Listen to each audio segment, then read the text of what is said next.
ಈ ದಿನ ನಾನು ನಿಮ್ಮನ್ನು ಡೈಲಿ ಬಿಡ್ ಚಾನಲ್ಗೆ ಸ್ವಾಗತವಾಗಿದ್ದೇನೆ. ಪ್ರಿಯ ದೇವರ ಮಕ್ಕಳೇ, ಈ ದಿನ ನಾನು ಕೊಡುವಂಥ ಸಂದೇಶ 2 ರಿಂದ 4 ನಿಮಿಷಗಳ ಕಾಲ ಸ್ವಲ್ಪ ಜಾಸ್ತಿ ಸಮಯ ಹಿಡಿಬೋದು. ದಯವಿಟ್ಟು ಕೋಆಪರೇಟ್ ಮಾಡಿ, ಕೊನೆವರೆಗೂ ನೋಡಿ, ದಯವಿಟ್ಟು ಸ್ಕಿಪ್ ಮಾಡಬೇಡಿ. ಬನ್ನಿ, ಈ ದಿನ ದೇವರು ನಮಗೆ ಯಾವ ಒಂದು ವಾಕ್ಯವನ್ನು ಇಟ್ಟಿದ್ದಾರೆ ಅಂತ ನೀವು ಆಸಕ್ತರಾಗಿದ್ದಾರೆ ಅಂತ ಅಂದ್ಕೊಳ್ತೀನಿ. ಬನ್ನಿ ನೋಡೋಣ. 2 ಪೇತ್ರ 3ನೇ ಅಧ್ಯಾಯ 14ನೇ ವಾಕ್ಯ. ಆದ ಕಾರಣ ಪ್ರಿಯರೇ, ನೀವು ಇವುಗಳನ್ನು ಎದುರು ನೋಡುವವರಾಗಿರುವುದರಿಂದ ಶಾಂತರಾಗಿದ್ದು ಆತನೆದುರಿನಲ್ಲಿ ನಿರ್ಮಲರಾಗಿಯೂ ನಿರ್ದೋಷಿಗಳಾಗಿಯೂ ಕಾಣಿಸಿಕೊಳ್ಳುವುದಕ್ಕೆ ಪ್ರಯಾಸ ಪಡಿರಿ. ನೋಡಿ, ಒಂದು ವಾಕ್ಯ ಏನು ಹೇಳುತ್ತೆ ಅಂತಂದರೆ, ಪ್ರಿಯರೇ, ದೇವರ ಒಂದು ದೃಷ್ಟಿಯಲ್ಲಿ, ದೇವರ ಎದುರಿನಲ್ಲಿ ನಾವು ನಿರ್ದೋಷಿಗಳಾಗಿಯೂ ಮತ್ತು ನಿರ್ಮಲರಾಗಿಯೂ ನಾವಿರಬೇಕು ಅಂತಂದರೆ ನಾವು ಪ್ರಯಾಸ ಪಡಬೇಕು. ಈ ದಿನ ಸ್ನೇಹಿತರ ದಿನಾಚರಣೆ ಆಗಿರೋದ್ರಿಂದ ಕೇಳಿ, ಯವನಸ್ಥರಿಗೋಸ್ಕರ ಈ ಒಂದು ವಿಡಿಯೋ ಸ್ವಲ್ಪ ದೊಡ್ಡದಾಗಿ ಮಾಡಿರೋದು. ಯಾಕಂದರೆ ದೊಡ್ಡದಾಗಿ ಮಾತಾಡಿರೋದ್ರಿಂದ ವಿಡಿಯೋ ಸ್ವಲ್ಪ ದೊಡ್ಡದಾಗಿ ಎಕ್ಸ್ಪ್ಯಾಂಡ್ ಆಗಿದೆ. ಈ ದಿನ ದಯವಿಟ್ಟು ಕೋಆಪರೇಟ್ ಮಾಡಿ. ಈ ಒಂದು ಸ್ಕಿಪ್ ಮಾಡಿದೆ ಕೊನೆವರೆಗೂ ದಯವಿಟ್ಟು ನೋಡಿ, ಈ ಒಂದು ಸಂದೇಶವನ್ನು ಕೇಳಿ, ಆಯಿತಾ? ಈ ಒಂದು ವಾಕ್ಯ ನೋಡಿದಾಗ ನೋಡಿ, ದೇವರ ಮಕ್ಕಳೇ, ಆತನ ಎದುರಿನಲ್ಲಿ ನಾವು ನಿರ್ಮಲರಾಗಿದ್ದು ಮತ್ತು ನಿರ್ದೋಷಿಗಳಾಗಿದ್ದು ಅಂತಂದರೆ ನಾವು ಪರಿಶುದ್ಧವಾಗಿದ್ದು. ನಿರ್ಮಲ ಅಂತಂದರೆ ಪರಿಶುದ್ಧವಾಗಿ, ನಿರ್ಮಲ ಮತ್ತು ನಿರ್ದೋಷಿ ಅನ್ನೋ ಪದಗಳಾಗುತ್ತೆ. ಎರಡು ಸಿಮಿಲರ್ ಆಗಿ ಬರುತ್ತೆ. ಪರಿಶುದ್ಧವಾಗಿರಬೇಕು ಅಂತಂದರೆ ನಾವು ದೇವರೊಂದಿಗೆ ಐಕ್ಯತೆಯನ್ನು ಬೆಳೆಸಬೇಕು. ಮತ್ತು ಇನ್ನೊಂದೇನು ಅಂತಂದರೆ, ಒಬ್ಬ ಮನುಷ್ಯ ಆತನ ಒಂದು ಜೀವಿತದಲ್ಲಿ ನಿರ್ಮಲನಾಗಿ ಇಲ್ಲದೆ, ಇಲ್ಲದೆ ಆತ ಅಶುದ್ಧನಾಗೋದು ಯಾವಾಗ ಗೊತ್ತಾ? 2 ಕಾರಣಗಳಿಂದ. ಏನಾಗುತ್ತಾ? ಒಂದು, ಆತನ ಸ್ನೇಹ, ಮತ್ತು ಇನ್ನೊಂದು ಆತನ ಒಂದು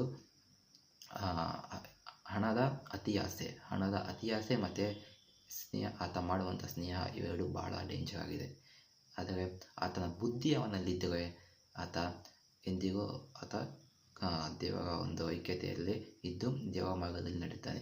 ದೇವರ ಒಂದು ಭಯಭಕ್ತಿಯಲ್ಲಿ ನಡೆಯುವವನು ಎಂದಿಗೂ ದೇವರೊಂದಿಗೆ ಒಂದು ಐಕ್ಯತೆಯನ್ನು ಹೆಚ್ಚಿಸಿಕೊಳ್ತಾನೆ. ಮತ್ತು ಈ ಒಂದು ವಾಕ್ಯದಲ್ಲಿ ಪ್ರಯಾಸ ಪಡಬೇಕು ಅಂತಲೂ, ಪ್ರಯಾಸ ಪಡೀರಿ ಅಂತ ಒಂದು ಪದ ಇದೆ. ಪ್ರಯಾಸ ಪಡೋದು ಅಂತ ಹೇಗೆ ಅಂತಂದರೆ, ನೀವು ಯಾವಾಗ ದೇವರ ಕಡೆಗೆ ಬರ್ತೀವೋ, ದೇವರೊಂದಿಗೆ ಜೀವಿಸಬೇಕು,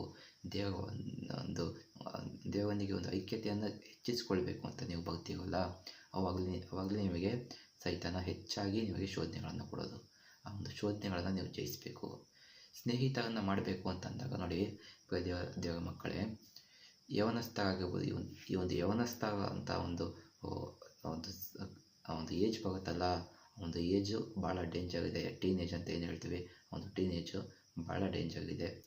ಈ ಒಂದು ಸಂದೇಶ ಯವನಸ್ಥರಿಗೆ ಭಾಳ ಯೂಸ್ ಆಗುತ್ತೆ. ದಯವಿಟ್ಟು ಆದಷ್ಟು ಶೇರ್ ಮಾಡಿ ಆಗುತ್ತೆ ಅಷ್ಟು ಜನಕ್ಕೆ.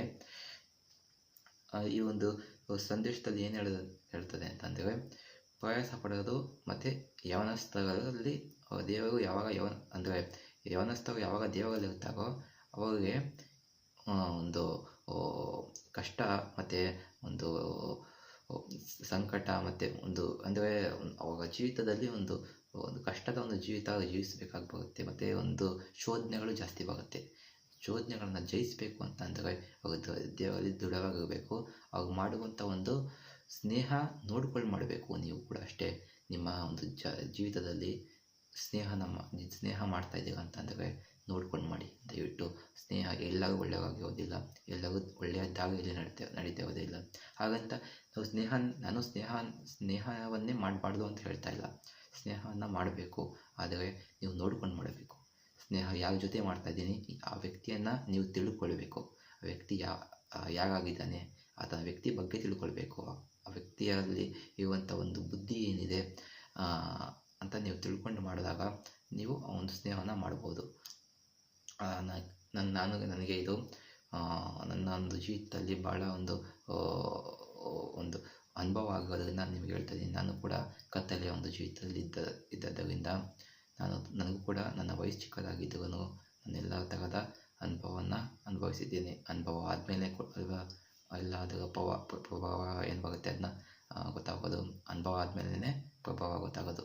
ಕರೆಕ್ಟ್ ಅಲ್ವಾ? ನೀವು ಸ್ನೇಹ ಮಾಡಿದಾಗ ನೋಡ್ಕೊಂಡು ಮಾಡಿ. ಅದನ್ನು ಮತ್ತೆ ಮತ್ತೆ ಯಾಕೆ ಹೇಳ್ತಾ ಇದ್ದೀನಿ ಅಂತಂದರೆ ನಿಮಗೆ ಅದು ಅರ್ಥ ಆಗಬೇಕು, ಅದಕ್ಕೋಸ್ಕರ ಮತ್ತೆ ಮತ್ತೆ ಹೇಳ್ತಾ ಇದ್ದೀನಿ.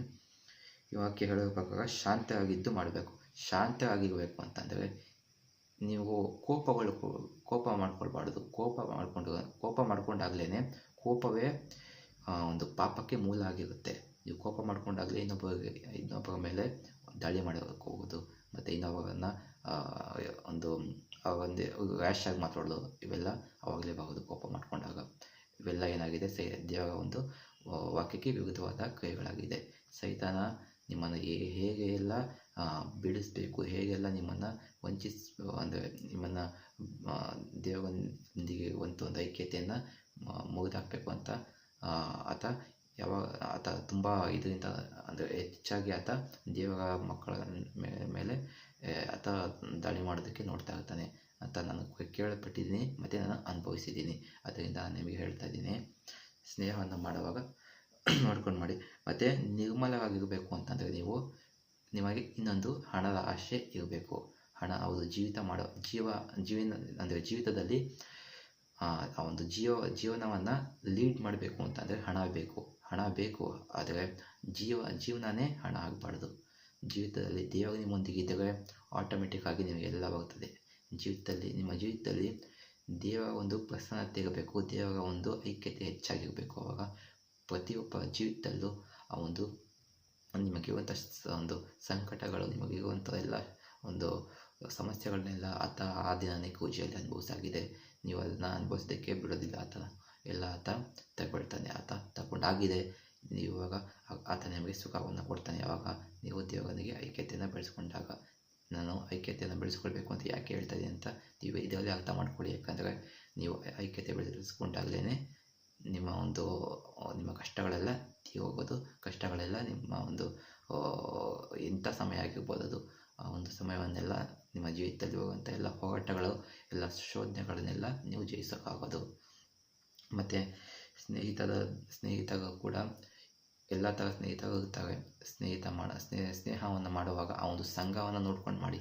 ಆ ಒಂದು ಸ್ನೇಹ ಭಾಳ ಡೇಂಜರ್ ಆಗಿರುತ್ತೆ. ಅದು ಟೀನೇಜಲ್ಲಿ ಬರುವಂಥ ಸಣ್ಣ ಮಕ್ಕಳು ಮಾಡುವಂಥ ಸ್ನೇಹ ಅದು ಬಿಡಿ, ಅದು ಬೇಗ ಇರುತ್ತೆ. ಆದರೆ ಟೀನೇಜ್ ಒಂದು 15-16 ಇಯರ್ಸ್, ಒಂದು 10ನೇ ಕ್ಲಾಸಿಂದ ಹಿಡಿದು ಒಂದು ಬುದ್ಧಿ ಬರುವಂಥ ಮೆಚೂರ್ಡ್ ಮೈಂಡ್ ಅಂತ ಏನು ಹೇಳ್ತಾರೆ, ಒಂದು ಬುದ್ಧಿ ಬರುವಂಥ ಒಂದು ಸಮಯದವರೆಗೂ ಭಾಳ ಕಷ್ಟ ಆಗಿರುತ್ತೆ. ಅದೇ ಟೈಮಲ್ಲಿ ದೇವರ ಕಡೆಗೆ ಬಂದಾಗಲೂ ಇನ್ನೂ ಹೆಚ್ಚಾಗುತ್ತೆ. ಯಾಕಂದರೆ ಸೈತಾನಿಗೆ ಅದು ಇಷ್ಟ ಇಲ್ಲ. ಯಾಕಂದರೆ ದೇವರೊಂದಿಗೆ ಐಕ್ಯತೆ ಬೆಳೆಸೋದಕ್ಕೆ ಸೈತಾನ ಬಿಡೋದಿಲ್ಲ. ಆವಾಗಲೇ ಹೋರಾಟ ಬರೋದು. ನಿಮಗದು ಅನುಭವ ಆಗಬೇಕು. ಅನುಭವ ಆದಾಗ ನಿಮಗೆ ಆಟೋಮೆಟಿಕ್ಕಾಗಿ ಗೊತ್ತಾಗುತ್ತೆ. ಅನುಭವ ಆಗಲಿ ಅಂತ ನಾನು ಹೇಳ್ತಾ ಇಲ್ಲ, ದಯವಿಟ್ಟು ತಪ್ಪು ತಿಳ್ಕೊಬೇಡಿ ಆಯಿತಾ. ದಯವಿಟ್ಟು ದೇವರೊಂದಿಗೆ ಐಕ್ಯತೆಯನ್ನು ಬೆಳೆಸ್ಕೊಳ್ಳಿ. ನೋಡಿಕೊಂಡು ಸ್ನೇಹವನ್ನು ಮಾಡಿ. ನಿಮಗೆ ಈ ಒಂದು ಸಂದೇಶ ಇಷ್ಟ ಆಗಿದರೆ ದಯವಿಟ್ಟು ಒಂದು ಲೈಕ್ ಮಾಡಿ. ಎಷ್ಟು ಜನಕ್ಕಾಗುತ್ತೆ ಅಷ್ಟು ಜನಕ್ಕೆ ಶೇರ್ ಮಾಡಿ ದಯವಿಟ್ಟು. ಮತ್ತು ಈ ಒಂದು ಚಾನಲನ್ನು ನೀವು ಇನ್ನೂ ಸಬ್ಸ್ಕ್ರೈಬ್ ಮಾಡಿಲ್ಲ ಅಂತಂದರೆ ದಯವಿಟ್ಟು ಸಬ್ಸ್ಕ್ರೈಬ್ ಮಾಡಿ. ಬೆಲ್ ಐಕಾನ್ ಒತ್ತಿ. ಡೈಲಿ ನಾನು ಕೊಡುವಂಥ ಹಾಕುವಂಥ ಒಂದು ಪೋಸ್ಟ್ಗಳನ್ನು ನೀವು ಓದಿರಿ, ಒಂದು ವಾಕ್ಯಗಳನ್ನು ಮತ್ತು ಸಂದೇಶಗಳನ್ನು ನೀವು ನೋಡಿರಿ ಆಯಿತಾ. ಎಲ್ಲ ಥರ ಸ್ನೇಹ ಎಲ್ಲರೂ ಒಂದೇ ಥರ ಇರೋದಿಲ್ಲ ನೋಡಿ. ಈ ಒಂದು 5 ಬೆರಳುಗಳಿದೆ, 5 ಬೆರಳು ಒಂದೇ ಥರ ಇಲ್ಲ, ಕರೆಕ್ಟಾ? ಅದೇ ರೀತಿಯಲ್ಲಿ ಈ ಒಂದು ಲೋಕದಲ್ಲಿ ಎಲ್ಲ ಥರದ ಜನರು ಇದ್ದಾರೆ. ವಾಕ್ಯ ಏನು ಹೇಳುತ್ತೆ ಅಂತಂದರೆ, ಈ ಒಂದು ಲೋಕದಲ್ಲಿ ಕೀರ್ತನೆಗಳಲ್ಲಿ ಹೇಳ್ತದೆ ಇದು, ಇಹಲೋಕದಲ್ಲಿ ದುಷ್ಟರೇ ತುಂಬಿಕೊಂಡಿದ್ದಾರಂತೆ. ದುಷ್ಟರೇ ತುಂಬಿಕೊಂಡಿರೋದ್ರಿಂದ ಇಹಲೋಕದಲ್ಲಿ ನಿಮಗೆ ಒಂದು ಬೆಳಕಿನ ಜೀವಿತದಲ್ಲಿ ಜೀವಿಸ್ತಾ ಇರುವಂಥ ಮನುಷ್ಯರು ನಿಮಗೆ ಸಿಗೋದು ಕಷ್ಟ. ಅದರಿಂದ ನೀವು ನೋಡಿಕೊಂಡು ಅವಾಗ ಹೌದು, ನಿಮಗೆ ಒಂದು ಸ್ನೇಹ ಬೆಳೆಸಬೇಕು ಅಂತ ಅಂದ್ಕೊಂಡಾಗ ದೇವರಿಗೆ ಅದನ್ನ ಒಪ್ಪಿಸ್ಕೊಡಿ. ತಂದೆ, ನೀವು ದೇವರಲ್ಲಿ ನಂಬಿಕೆ ಇಟ್ಟಿದ್ದೀರಲ್ವಾ, ನೀವು ಈ ಒಂದು ವಿಡಿಯೋನ ನೋಡ್ತಾ ಇದ್ದೀರಾ ಅಂತಂದರೆ ನೀವು ನಂಬಿಕೆಯನ್ನು ಇಟ್ಟಿದ್ದೀರ ಅಂತ ನಾನು ತಿಳ್ಕೊಳ್ತಾ ಇದ್ದೀನಿ ಆಯಿತಾ.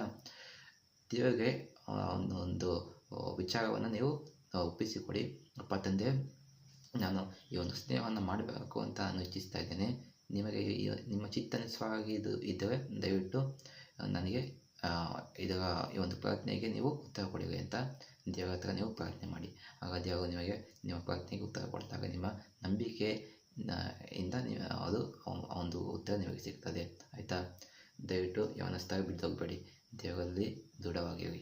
ನೀವು ಈ ಒಂದು ಸಂದೇಶವನ್ನು ಒಪ್ಕೊಳ್ಳೋದಾದರೆ, ಈ ಒಂದು ಸಂದೇಶವನ್ನು ನಂಬೋದಾದರೆ ನನ್ನೊಂದಿಗೆ ನೀವು ಕೈ ಜೋಡಿಸಿ ಕಣ್ಗಳನ್ನು ಮುಚ್ಚಿ ನಾವು ಪ್ರಾರ್ಥನೆ ಮಾಡೋಣ. ಇಹಲೋಕ ಪರಲೋಕವನ್ನು ಸೃಷ್ಟಿ ಮಾಡಿದಂಥ ಸೃಷ್ಟಿಕರ್ತನೇ ಸ್ತೋತ್ರ ತಂದೆ. ಅಪ್ಪ ತಂದೆ ಯೇಸುವೆ, ಹೌದಪ್ಪ ತಂದೆ, ಈ ದಿನ ನಮ್ಮೆಲ್ಲರನ್ನ ನೀವು ಒಟ್ಟಾಗಿ ಕೂಡಿ ಬಂದಿದ್ದಕ್ಕೆ ನೀವು ಕೃಪೆ ತೋರಿದ್ದಕ್ಕಾಗಿ ನೀವು ಕೊಡಿ ಸ್ತೋತ್ರದಂತೆಪ್ಪ ರಾಜನೇ.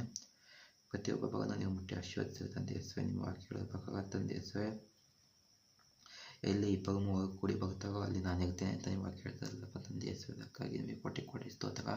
ಪ್ರತಿಯೊಬ್ಬ ಭಾಗನ ನೀವು ಮುಟ್ಟಿ ಆಶೀರ್ವದಿಸಿರಿ. ನಿಮ್ಮ ವಾಕ್ಯಗಳ ಪ್ರಕಾರ ತಂದೆ, ಯಾರೆಲ್ಲಾದರೂ ಜ್ಞಾನ ಕಮ್ಮಿ ಇದ್ದರೆ ನನ್ನ ಬಳಿಗೆ ಬಂದಿರಿ ಅಂತ ನೀವು ಕರಿತೀರಲ್ಲ ತಂದೆ ಯೇಸುವೆ. ನಿಮ್ಮ ಬಳಿಗೆ ಬರುವ ಹಾಗೆ ನೀವು ಒಂದು ಬೇಡಿಕೆಯನ್ನು ಬೇಡಿಕೊಂಡಾಗ ತಂದೆ, ಯವನಸ್ಥರಿಗೋಸ್ಕರ ನಾನು ಹೆಚ್ಚಾಗಿ ಪ್ರಾರ್ಥನೆ ಮಾಡ್ತೇನೆ ತಂದೆ ಯೇಸುವೆ. ಪ್ರತಿಯೊಬ್ಬರನ್ನು ಮುಟ್ಟಿ ಆಶೀರ್ವದಿಸಿರಿ. ಅವರ ಪ್ರಾರ್ಥನೆಗಳನ್ನು ನೀವು ಕೇಳಿ, ಅವರು ಯವನಸ್ಥರು ಬಿದ್ದೋಗದಿರೋ ಹಾಗೆ ನೀವು ನೋಡ್ಕೊಳ್ಳಿ. ಒಂದು ಯಾವುದೇ ರೀತಿ ಕೆಟ್ಟ ಅಭ್ಯಾಸಗಳಲ್ಲಿ ಬಿದ್ದೋಗದೆ ಹಾಗೆ ನೀವು ನೋಡ್ಕೊಳ್ಳಿ ತಂದೆ ಯೇಸುವೆ. ನಿಮ್ಮೊಂದಿಗೆ ಐಕ್ಯತೆಯನ್ನು ಹೆಚ್ಚಾಗಿ ಬೆಳೆಸ್ಕೊಳ್ಳೋಕೆ ನೀವು ಮಾಡಿರಿ. ಪ್ರತಿಯೊಬ್ಬ ಭಾಗವನ್ನು ಮುಟ್ಟಿ ಆಶೀರ್ವದಿಸಿರಿ. ದೀರ್ಘಾಯುಷ್ಯವನ್ನು ಕೊಟ್ಟು ಕಾಪಾಡಿರಿ. ಶಾಂತಿ, ಸಮಾಧಾನ, ನೆಮ್ಮದಿಯನ್ನು ಕೊಟ್ಟು ಕಾಪಾಡಿರಿ ತಂದೆ. ಪ್ರತಿಯೊಬ್ಬರನ್ನು ಮುಟ್ಟಿ ಆತ್ಮಿಕವಾಗಿ ಬಲಪಡಿಸಿರಿ ತಂದೆ ಯೇಸುವೆ. ಅವರೊಂದಿಗೆ ನೀವು ಮಾತನಾಡಿ, ಅವರ ಒಂದು ಪ್ರಾರ್ಥನೆಗೆ ನೀವು ಉತ್ತರ ಕೊಟ್ಟು ಅವರ ಮನಸ್ಸಿನಲ್ಲಿ ನೀವು ಮಾತನಾಡಿ. ಎಲ್ಲ ಸೈತಾನನ ವಂಚನೆಗಳನ್ನೆಲ್ಲ ಯೇಸು ಕ್ರಿಸ್ತನ ಪರಿಶುದ್ಧವಾದ ನಾಮದಲ್ಲಿ ಮುಗಿದಾಗ್ತಾ ಇದ್ದೇನೆ. ಯೇಸುವಿನ ಪರಿಶುದ್ಧವಾದ ನಾಮದಲ್ಲಿ ಒಂದು ಪ್ರಾರ್ಥನೆಯನ್ನು ಬೇಡಿ ಹೊಂದಿದ್ದೇವೆ ತಂದೆಯೇ. ಈ ಒಂದು ಪ್ರಾರ್ಥನೆಯನ್ನು ಕೇಳೋದಕ್ಕಾಗಿ ನಿಮಗೆ ಕೊಡಿ ಸ್ತೋತ್ರ ತಂದೆಯೇ. ಆಮೆನ್. ಕರ್ತನು ನಮಗೆ ಕಲಿಸಿಕೊಟ್ಟಂಥ ಪ್ರಾರ್ಥನೆಯನ್ನು ನಾವು ಒಟ್ಟಾಗಿ ಹೇಳೋಣವಾ? ಪರಲೋಕದಲ್ಲಿರುವ ನಮ್ಮ ತಂದೆಯೇ, ನಿಮ್ಮ ನಾಮವು ಪರಿಶುದ್ಧ ಎಂದೆಣಿಸಲ್ಪಡಲಿ. ನಿಮ್ಮ ರಾಜ್ಯವು ಬರಲಿ. ನಿಮ್ಮ ಚಿತ್ತವು ಪರಲೋಕದಲ್ಲಿ ನೆರವೇರುವ ಪ್ರಕಾರ ಭೂಲೋಕದಲ್ಲಿ ನೆರವೇರಲಿ. ನಮ್ಮ ಅನ್ನದ ಆಹಾರವನ್ನು ದಯಪಾಲಿಸಿಕೊಡಿರಿ. ನಮಗೆ ತಪ್ಪು ಮಾಡಿದವರನ್ನು ನಾವು ಕ್ಷಮಿಸಿದಂತೆ ನಮ್ಮ ತಪ್ಪುಗಳನ್ನು ಕ್ಷಮಿಸಿರಿ. ನಮ್ಮನ್ನು ಶೋಧನೆಯೊಳಗೆ ಸೇರಿಸಿದಂತೆ ಕೆಡೆಯಿಂದ ತಪ್ಪಿಸಿರಿ. ಏಕೆಂದರೆ ನಿಮ್ಮ ರಾಜ್ಯವು ಬಲವು ಮಹಿಮೆಯು ಸದಾಕಾಲ ನಿಮ್ಮದೇ ಸ್ವಾಮಿ. ಆಮೆನ್. ಕೀರ್ತನೆಗಳು 103 ಒಟ್ಟಾಗಿ ಹೇಳೋಣವಾ? ನನ್ನ ಮನವೇ ಯೆಹೋವನನ್ನು ಕೊಂಡಾಡು, ನನ್ನ ಸರ್ವೇಂದ್ರಿಗಳ ಆತ ಪವಿತ್ರ ನಾಮವನ್ನು ಕೀರ್ತಿಸಿರಿ. ನನ್ನ ಮನವೇ ಯೆಹೋವನನ್ನು ಕೊಂಡಾಡು, ಆತನು ಮಾಡಿದ ಉಪಕಾರಗಳನ್ನು ಮರೆಯಬೇಡ. ಆಮೆನ್. ನನ್ನೊಂದಿಗೆ ನೀವು ನನ್ನೊಂದಿಗೆ ನೀವು ದೇವರ ಒಂದು ವಾಕ್ಯವನ್ನು ಕೇಳಿ ದೇವರೊಂದಿಗೆ ನೀವು ಕಾಲ ಕೊಟ್ಟಿದ್ದಕ್ಕಾಗಿ ನಾನು ನಿಮಗೆ ವಂದನೆಗಳನ್ನು ತಿಳಿಸುವನಾಗಿದ್ದೇನೆ. ದೇವರು ನಿಮ್ಮನ್ನು ಆಶೀರ್ವದಿಸಲಿ. ದೇವರಿಗೋಸ್ಕರ ನೀವು ಕಾಲವನ್ನು ಕೊಡಿರಿ. ದೇವರು ನಿಮ್ಮನ್ನು ಖಂಡಿತವಲ್ಲೂ ಆಶೀರ್ವದಿಸ್ತಾರೆ. ನಿಮಗೆ ಮತ್ತೊಮ್ಮೆ ಹೇಳ್ತಾ ಇದ್ದೀನಿ, ನೋಡಿಕೊಂಡು ಸ್ನೇಹ ಮಾಡಿ. ನಿಮ್ಮ ಜೀವಿತ ದೇವರಲ್ಲಿ ಒಡಿಸಲ್ಪಡಲಿ.